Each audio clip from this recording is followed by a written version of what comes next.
Salut à tous et bienvenue pour cette première vidéo qui va parler de design. Non, en fait, c'est un petit peu toute la chaîne qui va parler de design. Donc du coup, sur cette chaîne, on va parler de plein de choses, que ce soit les designers eux-mêmes ou encore les objets qu'ils ont créés et les analyser différemment suivant leur contexte. Alors pour cette première vidéo, on va tout simplement commencer par essayer d'élucider la question « Qu'est-ce que c'est le design ?» Bon, alors je vous le dis tout de suite, ne vous attendez pas à avoir une réponse bien précise à la fin de cette vidéo. Vous aurez plutôt une vision un petit peu moins floue de ce que pourrait être le design. Mais bon, on va quand même essayer de se poser la question. Bon alors pour commencer, on va faire comme tout le monde, on va chercher sur Wikipédia. Donc si on écoute Wikipédia, le design est la création d'un projet en vue de la réalisation et la production d'un objet, produit, espace, service, ou d'un système qui se situe à la croisée de l'art, de la technique et de la société. Bon, avec ça on n'est pas forcément plus avancé. Mais si on y regarde bien, on a l'idée de production qui est dégagée dans cette définition. Et si on écoute Raymond Guido, le design commence avec les révolutions industrielles. Alors je dis les parce qu'il n'y en a pas forcément eu qu'une seule. Les mecs se sont pas réveillés en matin en disant je me ferais bien une petite révolution industrielle, moi.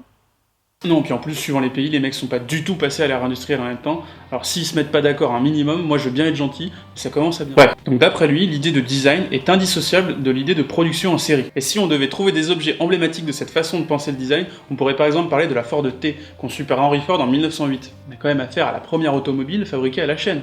Et sinon, avant ça, en 1859, on a la chaise numéro 14 de Michael Tonnet. Elle a été conçue pour prendre le moins de place possible pendant sa distribution et du coup être montée après la livraison.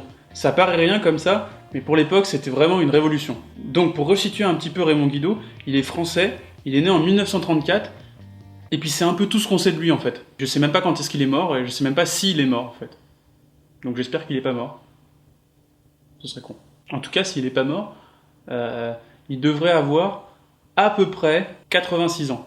Non, pas du tout. Bref, en fait, il est surtout connu pour un de ses livres, Histoire du design de 1940 à nos jours, et qui est quand même considéré comme la bible du design. Rien que ça. Donc si vous vous intéressez à l'histoire du design, je vous le conseille carrément, on en apprend pas mal avec. Donc Guido, lui, il a une vision assez productrice du design. Mais si on s'attache pas seulement au terme design, mais qu'on regarde plutôt ce que fait le designer, on se rend compte que c'est pas forcément obligatoire la production en série. Bon, par exemple, si on zappe sur des échos et qu'on écoute ce que dit Valérie Damido, on entend souvent dire qu'elle va faire des belles cuisines modernes et bien design. Bon bah là, par exemple, dans cette phrase, il y a au moins deux erreurs. Bon alors déjà, pour commencer, une esthétique moderne, c'est les années 30. Je vous mets une photo juste là, c'est quand même assez loin de ce que nous propose Valérie Damido. Et ensuite, le mot design, bah c'est pas un adjectif, c'est un nom commun. Un objet ne peut pas être design. Tous les objets sont issus du design. Et aussi bizarre que ça puisse paraître, le Big Crystal avec lequel j'ai écrit cette vidéo a été conçu par un designer. C'est même une pièce majeure du design français. Faut un petit doc pas piquer des hannetons à son sujet. Bon alors pour en revenir à Valérie Damido, elle nous a quand même aidé à en apprendre un petit peu plus au sujet du design. C'est qu'il est partout. Et pas seulement chez Ikea ou chez Fly, hein. Vraiment partout. Tout ce qu'on touche a été designé. Bon alors du coup, encore une fois, c'est quoi le design? Juste de l'esthétique? Bah c'est ce qu'on pourrait penser si on écoute Raymond Lewy. On dirait Tony Stark. Donc Iron Man, c'est un designer du XXe siècle, et plus particulièrement des années 40-50. Et le mec a entre autres écrit un livre qui s'intitule « La laideur se vend mal ». Donc là, direct, on constate que l'esthétique est hyper importante dans sa vision du design. Mais on voit aussi qu'il lui donne une fonction à cette esthétique, il la met au service du marketing. D'ailleurs, j'ai une petite anecdote à ce sujet. En 1940, il refait le logo et le design du paquet de cigarettes Lucky Strike. Il commence par agrandir le logo et le placer de chaque côté du paquet de cigarettes. Comme ça, de n'importe quel côté où on se place, on voit le logo. Et donc la marque. Et ça a quand même relancé les ventes de Lucky Strike de manière phénoménale. Et du coup maintenant on se tape des cigarettes mentholées pour appâter les jeunes fumeurs. Bon alors c'est bien beau tout ça, mais on connaît tous des objets qui ne sont pas ce qu'on pourrait qualifier de beaux ou de très esthétiques. Par exemple si je vous mets ça, là tout de suite, vous vous dites c'est un nain de jardin bien moche et bien chelou. Alors il se trouve qu'en fait c'est un objet qui a été designé par un mec assez connu dans le milieu, j'ai nommé Philippe Stark. Encore un Stark? Ned, où te caches-tu?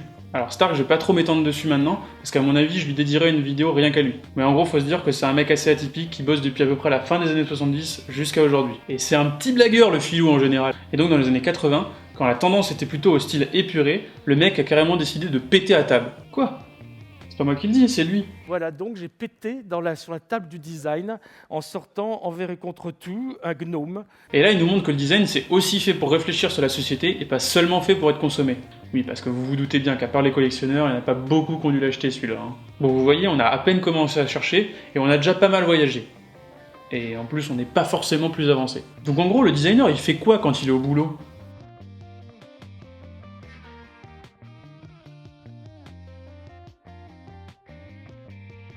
Maintenant, on passe à la couleur. Un peu raté sur la fin. Donc en vrai, je pense plutôt qu'il essaie de résoudre des problèmes. Comment? Tout simplement en se posant des questions. Beaucoup de questions. Des tas de questions. Tout le temps. Partout. Donc en gros, le mec, il cherche pas forcément des réponses, mais des questions. Vous comprenez pourquoi on n'avance pas maintenant? Bon alors la première question qui a donné lieu à la fabrication d'un objet, comme on l'a tous vu en cours de SVT en CM2, c'est Homo habilis qui se l'est posé.